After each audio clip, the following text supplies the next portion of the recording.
Le message du jour avec le pasteur Mickey Hardy.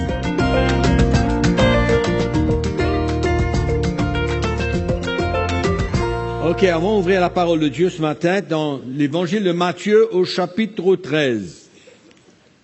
Je vais vous parler ce matin du royaume de Dieu. Alléluia. Si nous pouvons savoir dans quel royaume nous vivons, ça nous aiderait beaucoup à prendre de bonnes décisions.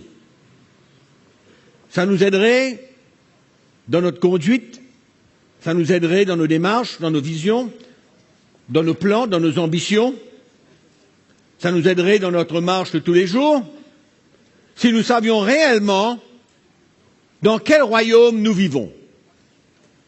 Malheureusement, beaucoup de chrétiens ne comprennent pas l'appel de Dieu, le salut, pour vivre dans le royaume de Dieu comme Dieu nous demande.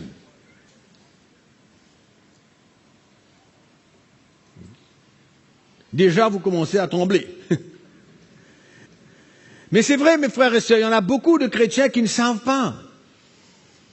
Quand on regarde leur vie, leurs actions,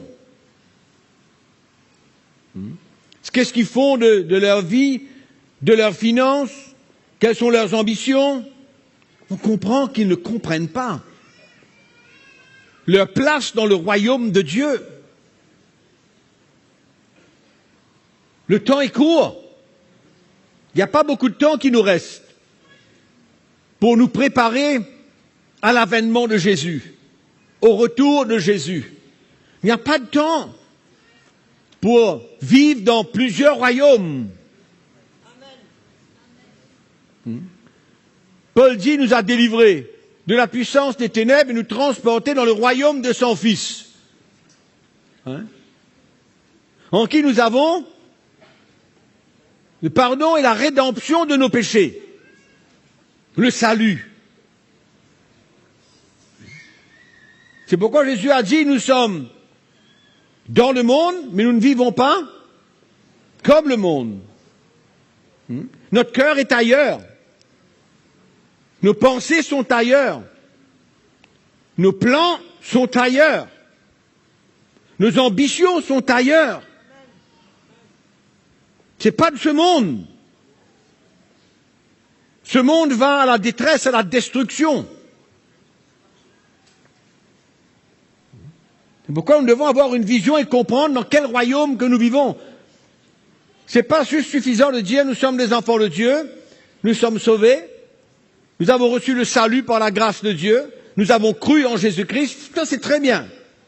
Très bien. Mais ça c'est juste le début. C'est le commencement. Amen. Je prie ce matin que nous puissions ouvrir nos cœurs et le comprendre et que le Seigneur nous touche par son esprit. Et que nous réalisons qui nous sommes. Où est-ce que nous sommes? C'est vrai, nous sommes là, sur la terre, dans le monde, mais nous ne sommes pas de ce monde. Nous devons être coupés complètement. Complètement. Allons lire verset 44.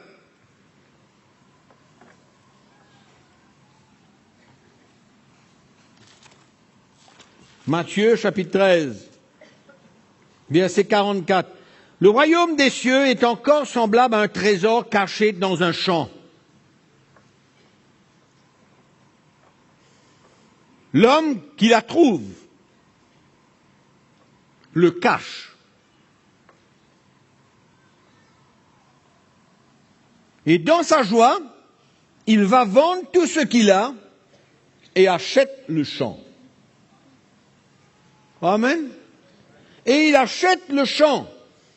Mais avant d'acheter le champ, qu'est-ce qu'il va faire? Il a compris la valeur de ce trésor et que c'est ça le royaume des cieux. Il a compris la valeur de ce trésor qu'il y a dans ce champ. Et il va faire tout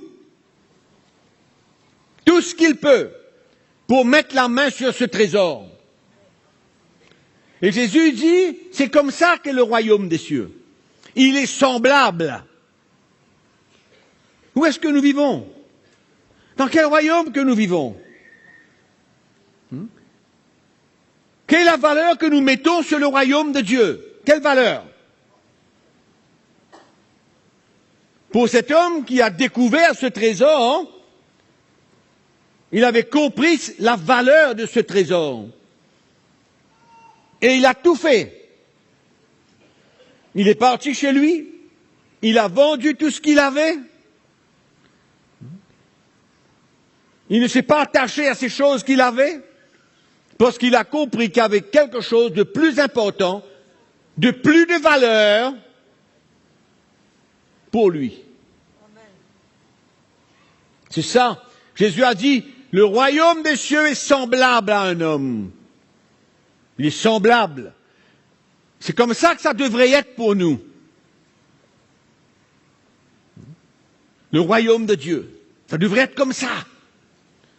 Comprendre de cette manière. C'est pas simplement venir à l'église tous les dimanches, faire un petit don dans l'offrande, louer le Seigneur, et peut-être souvent avec difficulté pour louer le Seigneur. C'est ça le royaume de Dieu? C'est ça la vie dans le royaume de Dieu? Ça serait très pauvre. Très très pauvre. C'est pourquoi beaucoup de chrétiens ne comprennent pas ce que Dieu demande de leur vie. La demande qu'il y a sur notre vie. Et comment le Seigneur nous a retirés de là où nous étions pour nous transporter dans un autre royaume. Et nous avons un pied quelque part, un autre pied quelque part. Si nous avions 10 pieds, on aurait 10 pieds, chaque pied quelque part d'autre.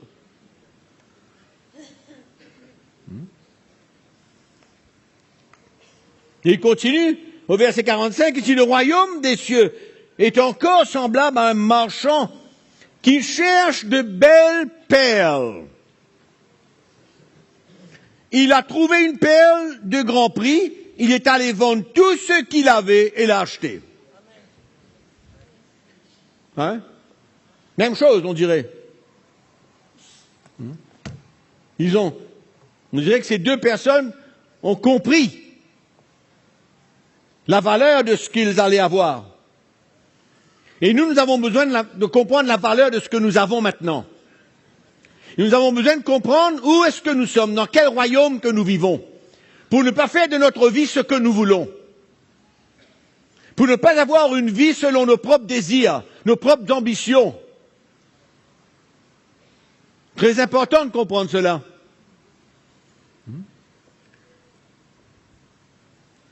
Autrement, nous resterons toujours des petits-enfants, des petits bébés, qui ne comprennent pas, qui n'ont pas la vision du royaume de Dieu. Ils touchent à tout. Connaissez ces chrétiens qui touchent un peu à tout? Ils n'arrivent pas à faire la différence. Le verset 47. Le royaume des cieux est encore semblable à un filet jeté dans la mer et ramassant des poissons de toute espèce. Quand il est rempli, les pêcheurs le tirent.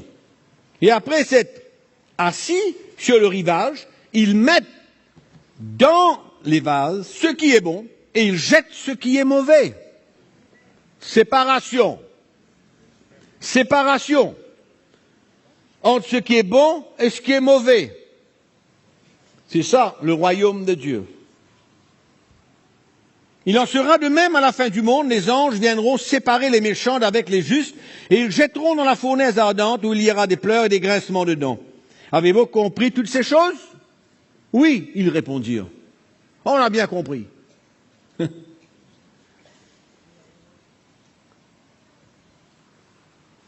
Et mon désir ce matin, c'est que nous puissions tous comprendre. De la même manière qu'eux, ils ont compris.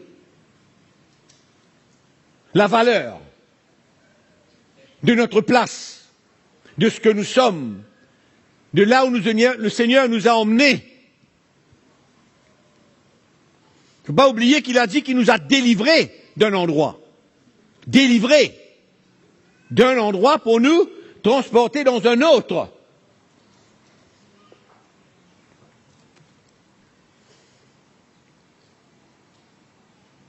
Il y a un tri. Ils ont trié, non? Ils ont séparé. Il y a beaucoup de choses dans notre vie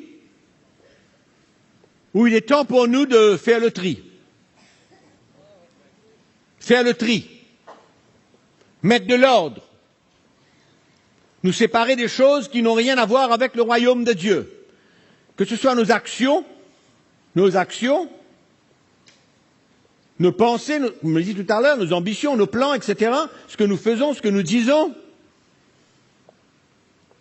Il est temps de faire un tri et de mettre de l'ordre. Mettre de l'ordre.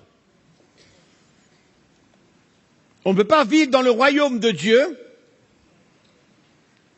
comme si on vivait dans le monde. Il faut faire attention, mes frères et sœurs. La parole de Dieu nous dit que dans les derniers temps, il y aura ce qu'on appelle quoi? L'apostasie. Où il y en a beaucoup qui vont renier la foi, qui vont abandonner la foi. Vous y croyez? C'est ce que la parole de Dieu nous dit. Regardez dans l'épître de Paul. L'apostasie. Jésus est en train de vouloir restaurer, remettre en ordre dans l'époque que nous vivons maintenant. Si vous regardez l'histoire de l'Église depuis quelques 3 ou 4 décennies, l'Église a perdu sa vie, a perdu sa force, a perdu son parfum dans le monde. C'est pourquoi aujourd'hui, les gouvernements des pays n'ont plus de respect pour l'Église. C'est un respect probablement religieux de la manière qu'ils comprennent la religion. Et Jésus est en train de vouloir restaurer, ramener le cœur de son peuple, de ses enfants, ramener et les faire prendre conscience du royaume de Dieu. L'évangile va devenir, mes frères et sœurs, de plus en plus clair. Clair veut dire quoi? Pas simplement qu'on va le comprendre, mais qu'est-ce qui va venir avec cette clarté, cette lumière qui va venir de l'évangile? Ça va mettre une demande de séparation dans notre vie, comme nous voyons ici là. On va comprendre la valeur de notre place dans le royaume de Dieu, de là où nous sommes, la valeur. Nous avons lu 3 textes. 2 là-dedans ont compris la valeur. Le 3e texte, on parle du tri, de la séparation qui doit se passer. Pourquoi? Ouvrez votre Bible avec moi dans 2 Corinthiens chapitre 6, vous allez voir pourquoi. Ma prière ce matin, c'est que l'Esprit de Dieu vous éclaire et vous fait comprendre clairement là où vous êtes. Nous allons lire le verset 14. Nous lisons ensemble. Ne vous mettez pas avec les infidèles sous un joug étranger. Car quel rapport y a-t-il entre la justice et l'iniquité? Quel rapport y a-t-il? Ou qu'y a-t-il de commun entre la lumière et les ténèbres? Qu'y a-t-il de commun entre la lumière et les ténèbres? Y a-t-il quelque chose de commun? Entre la justice et l'iniquité, ce sont 2 pôles différents. C'est comme le nord et le sud. C'est comme l'est et l'ouest. C'est exactement ça. C'est une séparation totale. Qu'y a-t-il entre la justice et l'iniquité? Le péché, le mal. Est-ce qu'il y a quelque chose de commun? Est-ce que Dieu a quelque chose de commun avec le péché, avec le diable, avec les œuvres du diable? Est-ce que Dieu a quelque chose de commun? Comment est-ce qu'on comprend Dieu? Juste une force? Ou bien on peut comprendre que Dieu est un Dieu saint, est un Dieu juste, est un Dieu fidèle, est un Dieu qui n'a rien à voir, est complètement opposé au péché, à l'injustice, à l'iniquité, et etc. Ça, c'est notre Dieu que nous servons. Rien de commun. Rien. C'est pourquoi dans ces derniers temps, le Seigneur nous demande et nous rappelle et nous attire de manière à ce qu'on puisse voir notre vie, voir ce qu'on fait, voir si c'est juste, voir s'il y a l'iniquité quelque part, voir s'il y a des ténèbres quelque part. Oui, ça c'est le royaume de Dieu. C'est une séparation totale. Totale.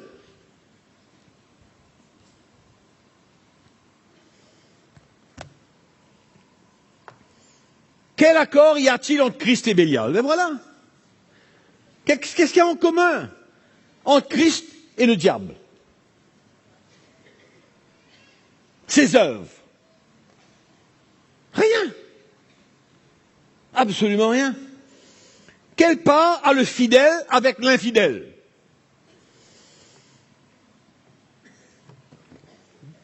Celui du premier verset. Ne vous mettez pas avec les infidèles sous un joug étranger. Le premier verset qu'on a lu. D'accord? Et puis par la suite, il vient dire, quel rapport y a-t-il? Quel accord y a-t-il? Quelle part y a-t-il entre le fidèle avec l'infidèle? 15%, je dirais. Vous acceptez? Mais pourquoi vous me dites pas, allô, doucement. Doucement, là. Non, zéro. Zéro. Quel rapport y a-t-il entre la justice et l'iniquité? Zéro. Hein? Entre la lumière et les ténèbres? Zéro.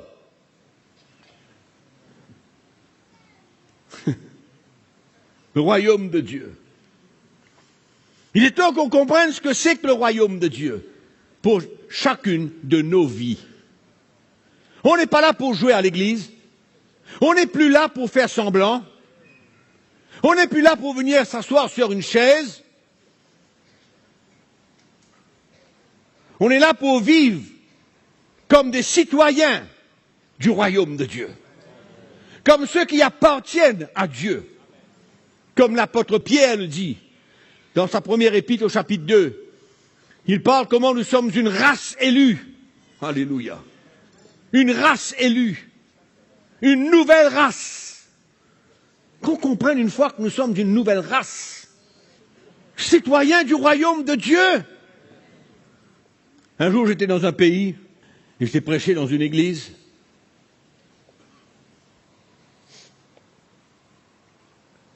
Et je leur ai dit une chose. Je leur ai dit, vous savez, vous êtes beaucoup plus attachés à votre pays qu'au Seigneur.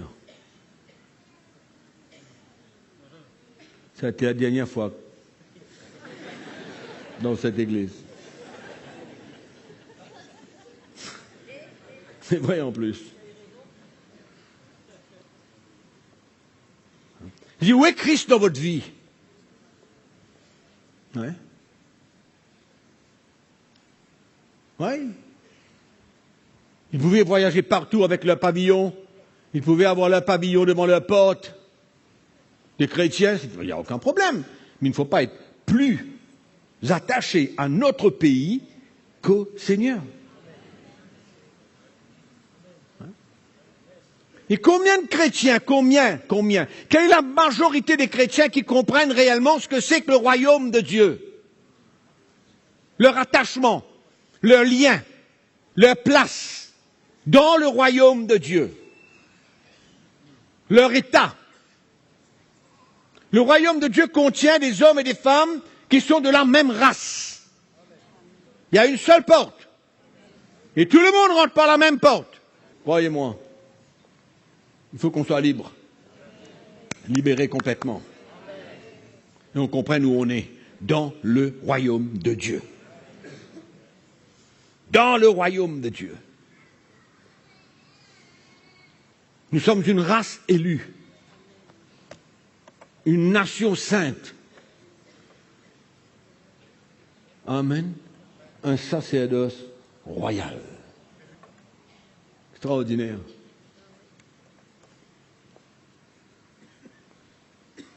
Voilà pourquoi Jésus a eu à abolir la loi. Vous lisez dans Éphésiens chapitre 2, vous allez voir ce qui s'est passé. Il y avait les Juifs et il y avait des païens. Il y avait deux races. Juifs, païens. Les Juifs étaient sous la loi.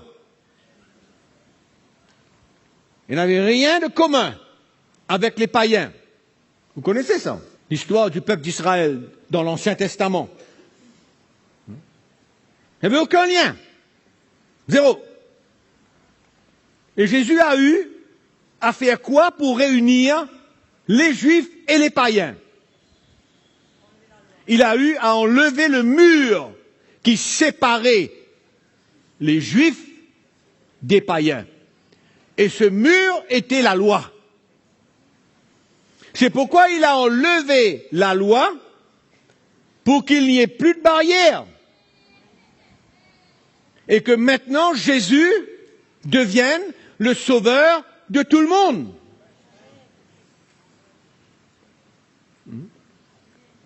Ouvrez votre Bible dans Éphésiens, je vais lire juste 2 petits versets.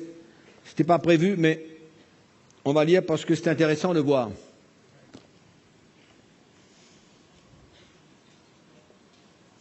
Verset 13 du chapitre 2, Éphésiens. Mais maintenant, en Jésus-Christ, vous qui étiez jadis éloignés, vous avez été rapprochés par le sang de Christ. Amen. Car il est notre paix. Lui qui des deux, juifs et païens, les deux, juifs et païens, il n'en a fait combien? Il n'en a fait qu'un. C'est-à-dire quand la loi a été enlevée, quand la loi a été enlevée, ce n'est pas pour que tous ceux qui sont dans le monde et qui croient en Dieu soient un. Non. Il a enlevé la loi pour que tous ceux qui croient en Jésus-Christ, qui mettent leur foi en Jésus-Christ, qui obtiennent le salut par Jésus-Christ, il permet maintenant à une nouvelle race d'exister.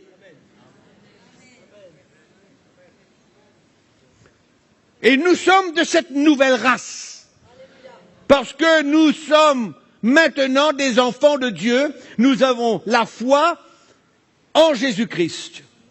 C'était la promesse que Dieu avait faite à Abraham, qu'il serait le père de combien de nations? De toutes les nations. Amen. Le père de toutes les nations. Et il pointait le doigt sur Jésus-Christ. Sur la foi que nous devons avoir. Et la même foi que nous avons en Jésus-Christ était la foi que Dieu avait donnée à Abraham pour croire qu'il était le père d'une multitude de nations.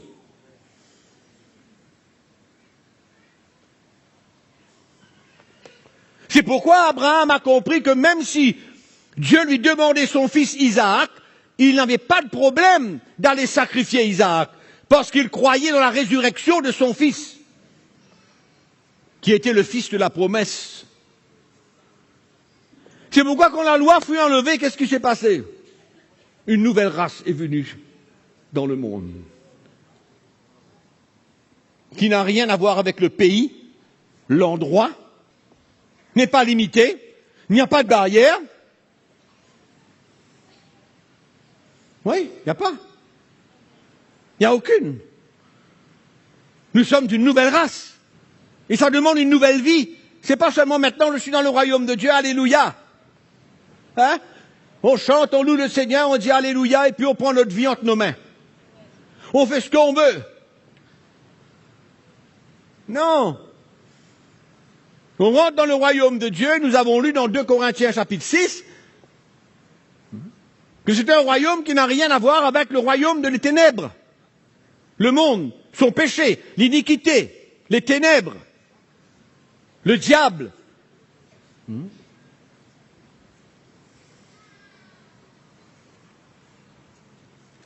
C'est pourquoi nous avons besoin d'identifier notre vie.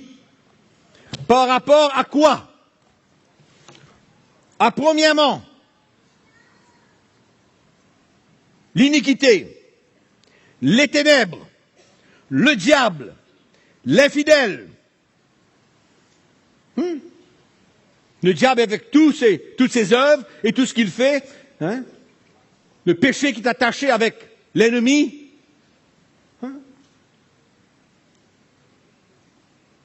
Deux royaumes différents. Nouvelle race. Vous y croyez ou non? C'est pourquoi qu'est-ce qu'on fait? Qu'est-ce qu'on fait de notre vie maintenant si on comprend que nous sommes citoyens d'une nouvelle race, d'un nouveau peuple? Rien à voir avec le monde? Détaché complètement? C'est pourquoi le Seigneur veut mettre de l'ordre. Il veut mettre de l'ordre.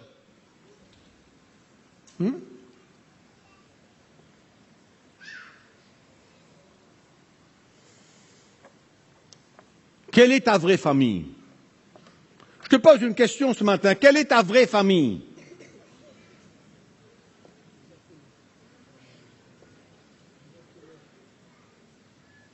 Quelle est ta vraie famille? Ton père et ta mère et ton frère et ta sœur et ton oncle et ta tante et ton grand-père et ta grand-mère dans la chair? C'est ça ta vraie famille? C'est eux qui sont encore plus importants pour toi? Ou non? Ou bien c'est ta vraie famille, c'est la famille de Dieu, cette nouvelle race d'hommes, de femmes, cette nouvelle race de personnes qui ont cru en Christ, qui vivent dans le royaume de Dieu. C'est-à-dire que si ton père, ou ta mère, ou ton frère, ou ta sœur sont dans le royaume de Dieu, ben oui, ils font partie de cette même famille. Amen. Mais quand tu rentres dans cette famille, il n'y a plus de grand-père, de grand-père, de grand-mère, d'ancêtre, il n'y a plus de tout ça. Il y a frères et sœurs dans cette famille. C'est tout ce qu'il y a. Il n'y a rien d'autre. Amen. Il n'y a rien d'autre dans cette nouvelle famille. Nous sommes tous maintenant enfants de Dieu.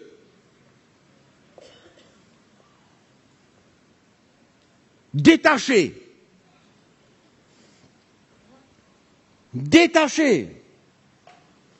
de tout ce qui appartient au monde. Et Dieu nous pose la question, combien de temps est-ce qu'on va continuer à essayer de vivre dans deux royaumes en même temps? Il y a un moment donné où il faudra faire un choix. Et le choix n'est pas automatique. Non. Il faut réaliser que quand on est dans le royaume de Dieu, comme nous avons lu tout à l'heure, celui qui achète le champ avec un trésor là-dedans, on dirait que il y a certaines choses que nous avons besoin de nous détacher.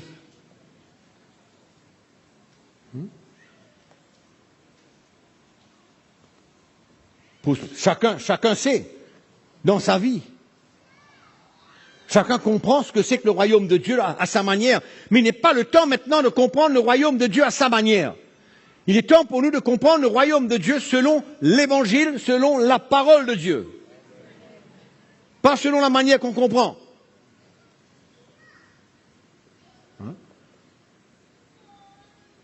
Il y a certains qui comprennent Dieu seulement d'une manière. C'est-à-dire Dieu est amour. Et puis voilà. Donc il est amour, il m'aimera toujours, qu'importe ce que je fais, qu'importe quoi, qu'importe si je vis dans le péché, qu'importe. Il m'aime, il me comprend, ça va. En d'autres mots, tout est acceptable. Il y a d'autres chrétiens qui disent certaines choses sont acceptables, d'autres ne sont pas acceptables. Mais où est la justice? Combien de justice il y a dans le monde? Il y a la justice du monde et il y a la justice de Dieu. Oui ou non? Et la justice de Dieu, elle est une justice pour tous. Pour tous. Pour tous ceux qui sont dans le royaume de Dieu, c'est la même justice. C'est les mêmes demandes. Oui ou non? C'est les mêmes demandes. Nous sommes dans le même royaume. Il n'y a pas de différence.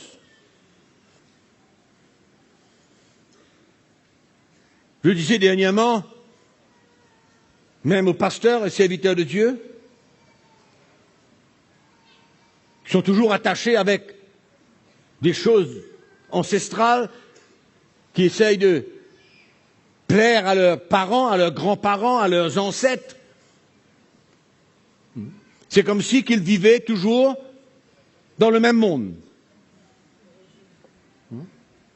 Comme si qu'ils ne comprennent pas qu'ils sont maintenant dans un autre royaume qui est complètement différent et qui n'a aucun lien avec le passé.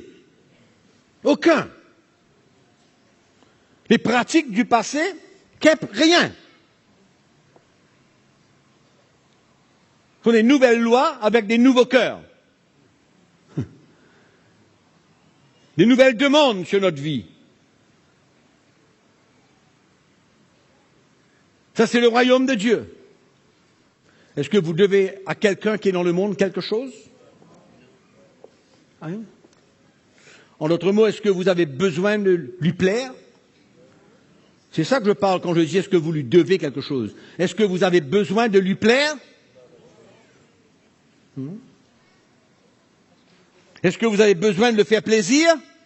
Est-ce que vous avez besoin de se soumettre à lui?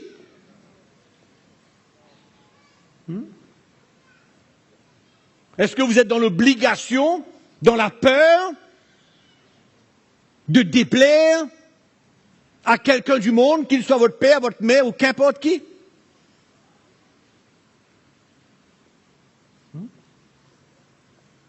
Non, on ne devrait pas. On ne devrait pas. Amen. On ne doit rien à personne. Personne qui est dans le monde, on ne doit rien. La parole de Dieu nous enseigne que la seule chose qu'on doit envers les autres, c'est de les aimer. Rien d'autre. Donc nous ne sommes pas dans l'obligation de plaire à personne. La seule chose que Dieu nous demande, aime-le. C'est tout. Aime-le. Que ton amour pour lui soit réel. Mais, ce qui veut dire qu'il y a une séparation. Oui ou non? Il y a une séparation. Il y a deux royaumes différents. Il y a deux vies différentes. Il y a deux visions différentes. Il y a des ambitions différentes. C'est pourquoi dans le royaume de Dieu, c'est le seul endroit où il peut y avoir l'unité. Ça n'existe pas autre part. Parce que ceux qui sont dans ce royaume sont appelés à se soumettre au Seigneur, à lui donner leur vie, amen, à perdre leur vie, ce qui emmène maintenant une unité de cœur. C'est pourquoi nous sommes unis.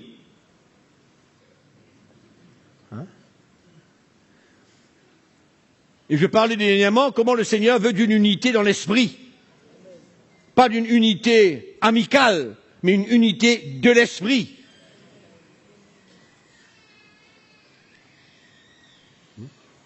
Quand on parle de relations émotionnelles, ça veut dire quoi? Les relations émotionnelles.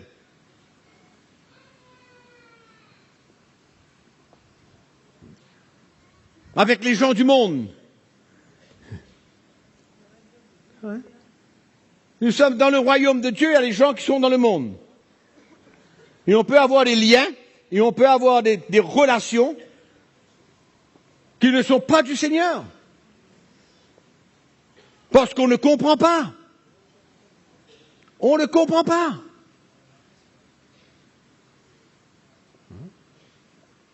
On peut avoir certaines relations entre frères et sœurs qui ne sont pas tout à fait correctes, mais ce n'est pas comparable à des relations entre les gens du royaume de Dieu et les gens du dehors. C'est deux choses différentes. Qu'est-ce que je veux dire? Je veux dire que le royaume de Dieu n'a rien à voir avec les gens du monde, avec le monde. Nous sommes séparés complètement. C'est pourquoi je disais que nous ne devons rien à ces gens-là. Rien. C'est pourquoi il ne faut pas avoir peur de se positionner. Nous sommes membres d'une race élue. Alléluia. Alléluia. Hein? Si on comprenait où nous sommes, si on comprenait ce que nous sommes, qui nous sommes,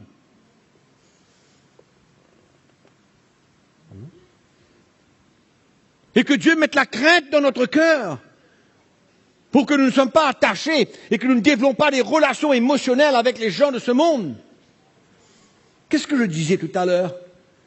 Que de plus en plus, l'Évangile va devenir clair et cela va emmener une demande sur notre vie.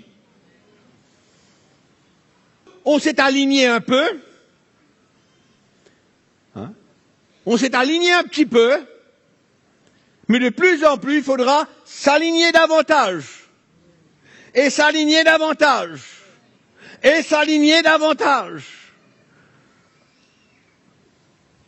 De plus en plus.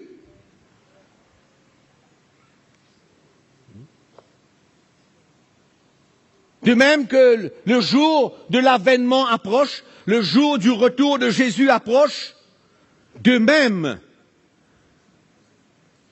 il y aura une totale séparation de plus en plus. Et l'importance et la compréhension du royaume de Dieu deviendra de plus en plus claire dans notre vie. Claire. On sait où on est. On sait qui nous sommes. Beaucoup de chrétiens ne savent pas qui ils sont. Non, ils ne savent pas. Ils ne savent pas ce que Dieu veut faire de leur vie. Qui ils sont. Ils ne savent pas. Dans quel royaume ils sont, ils ne savent pas. Ils juste vivent leur vie chrétienne parce qu'ils sont sauvés, et puis c'est tout.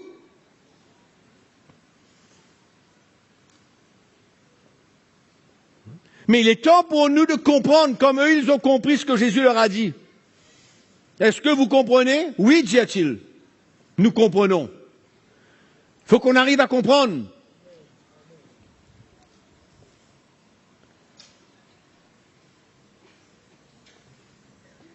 Pour terminer, je vais vous dire une chose.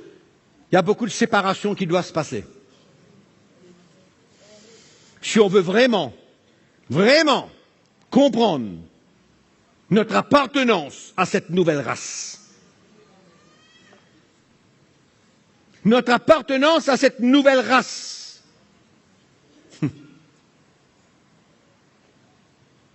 et les gens de ce monde qui ne sont pas sauvés ne peuvent pas comprendre. C'est pourquoi ils n'arrivent pas à comprendre comment nous pouvons être unis de cette manière-là. Ils ne peuvent pas comprendre. Parce qu'ils ne sont pas encore citoyens du royaume de Dieu. Vous croyez que les gens qui sont dans le monde ne réalisent pas et ne ressentent pas qu'il y a quelque chose de spécial parmi le peuple de Dieu? Comment ça se passe? Il faut la conversion. Il faut cette vie donnée à Christ pour comprendre cela. Quand on lit la parole de Dieu.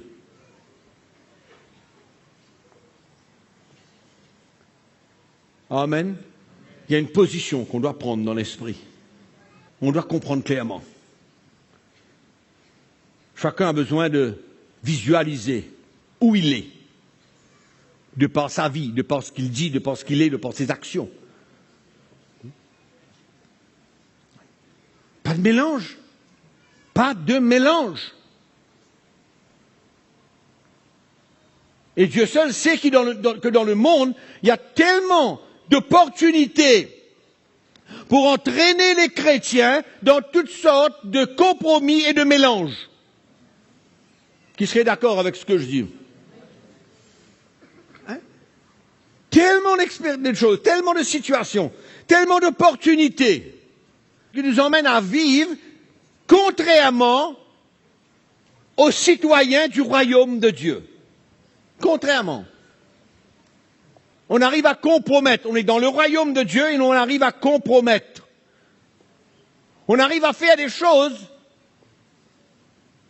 qui ne trouvent pas leur place dans le royaume de Dieu. Il n'y a pas eu cette séparation. Hein? Parce qu'on ne comprend pas encore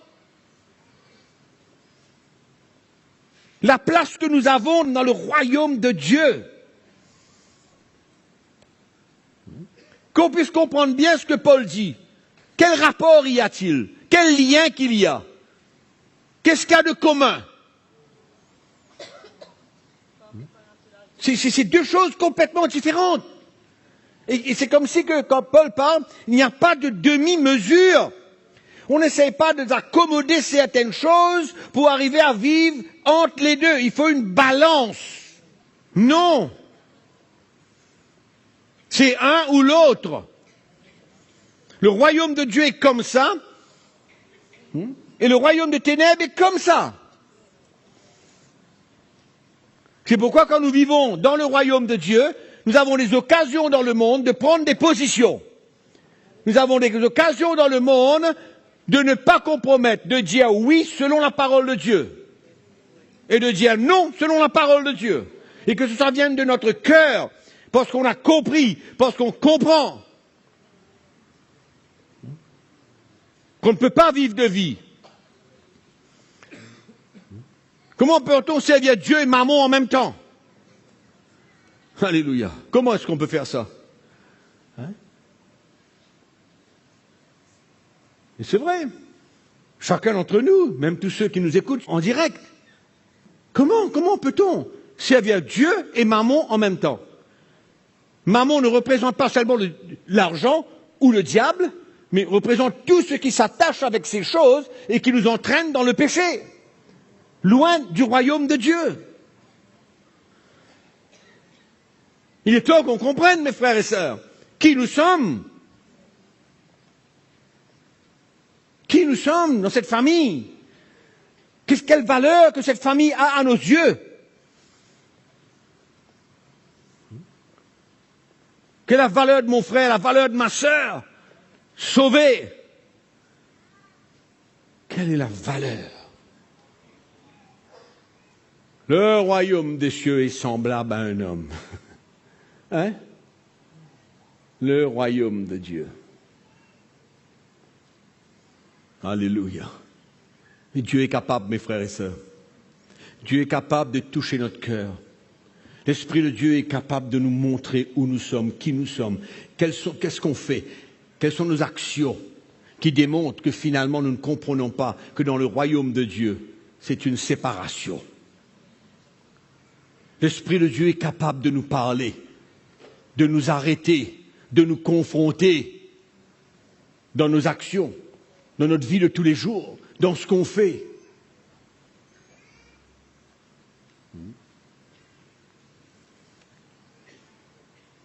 Il est capable.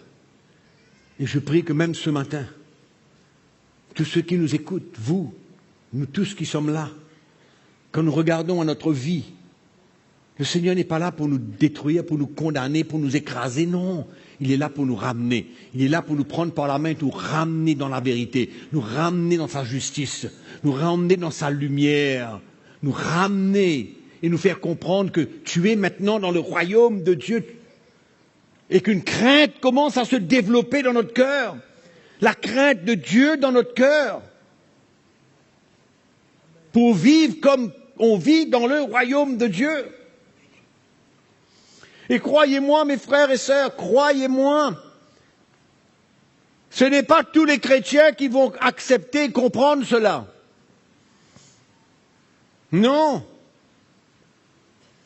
Parce que souvent, ils ne peuvent pas, ils ne sont pas décidés à vraiment perdre leur vie à accepter la demande que Dieu met sur leur vie. Pas pour les tuer, les écraser, non, non, non, non, non. Pour les emmener à vivre dans le royaume de Dieu. Et être un témoignage et une lumière dans ce monde. Un témoignage et une lumière dans ce monde. C'est ça qui fait la différence de notre vie. C'est ça qui fait la différence de notre vie. C'est quand on est dans le monde, dans notre travail, quelque part, partout, et qu'on brille. On brille de par nos paroles, on brille de par nos actions. On brille de par ce que nous sommes. On brille parce qu'on ne veut pas le compromis. On brille parce qu'on ne veut pas mélanger. On brille dans le monde. C'est ça que Jésus a dit. Vous êtes la lumière du monde.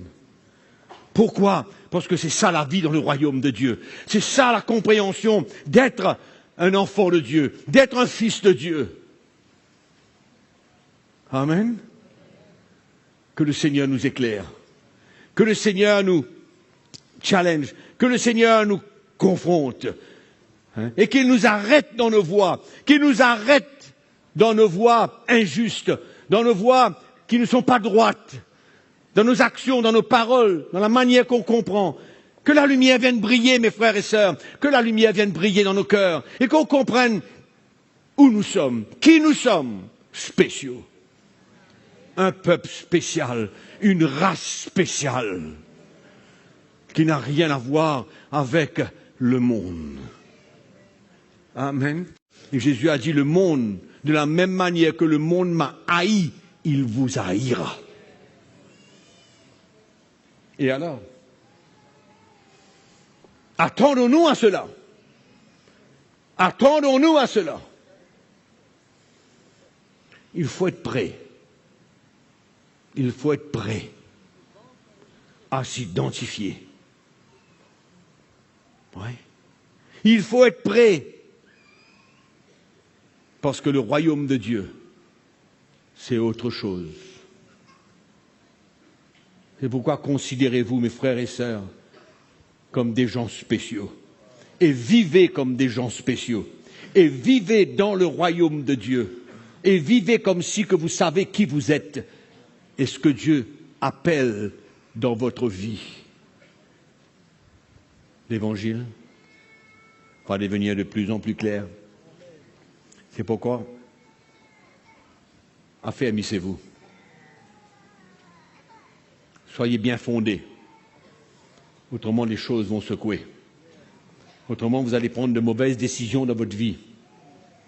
Autrement, vous n'allez pas être satisfait. Autrement, vous allez comprendre que les choses deviennent trop dures et trop difficiles pour votre vie. Oh, que le Seigneur nous aide, mes frères et sœurs. Que le Seigneur nous aide à comprendre qu'est-ce que c'est que ce royaume-là. Amen. Merci de nous avoir suivis. À bientôt.